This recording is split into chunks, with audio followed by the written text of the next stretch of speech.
Terima kasih Pak Menko. Tadi sudah teman-teman media tadi sudah dijelaskan sangat komprehensif oleh Bapak Menko dan Ibu Menteri Keuangan. Saya hanya ingin menambahkan atau memberikan penekanan terhadap apa yang tadi disampaikan oleh Pak Menko dan Ibu Menteri Keuangan berkaitan dengan paket kebijakan ekonomi dan khususnya hal-hal yang berkaitan dengan manufaktur atau industri. Di sini kita bisa lihat bahwa pemerintah memberikan perhatian yang besar terhadap sektor manufaktur dengan memberikan yang pertama insentif atau stimulus untuk sektor otomotif yang kita ketahui bersama sektor otomotif sekarang memang sedang mengalami tekanan dengan sales yang cukup tertekan, dan oleh sebab itu ada beberapa pandangan masyarakat yang menyatakan bahwa penurunan sales dari sektor otomotif itu diakibatkan dari turunnya daya beli masyarakat, khususnya masyarakat menengah, dan ini merupakan jawaban dari pemerintah di mana PPN BMDTP untuk KBLBB dan PPN DTP untuk KBLBB ini diberikan, dan ini seperti yang tadi disampaikan oleh Ibu Menteri Keuangan, ini mengcover insentif atau stimulus untuk demand side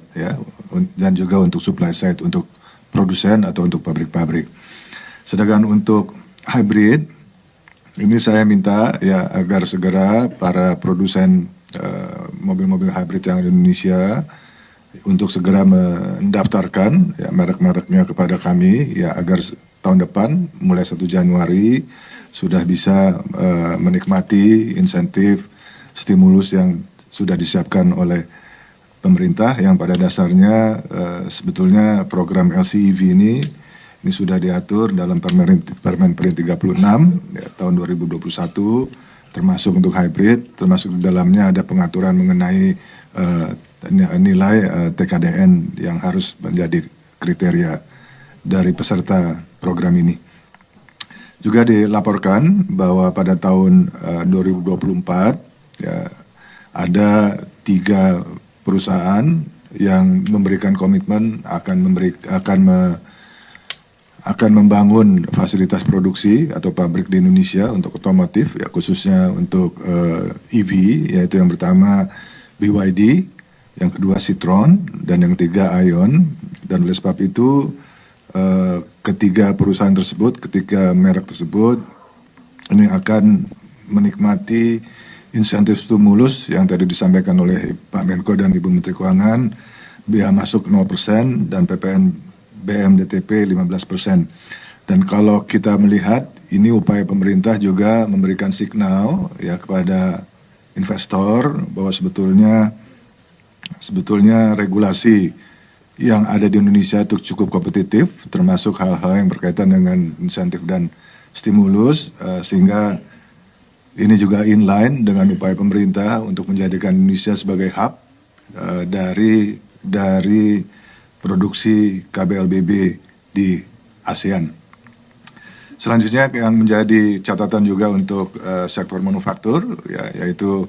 sektor padat karya, di mana pemerintah menyiapkan insentif stimulus untuk menjaga kinerja industri padat karya dengan skema pembiayaan industri padat karya,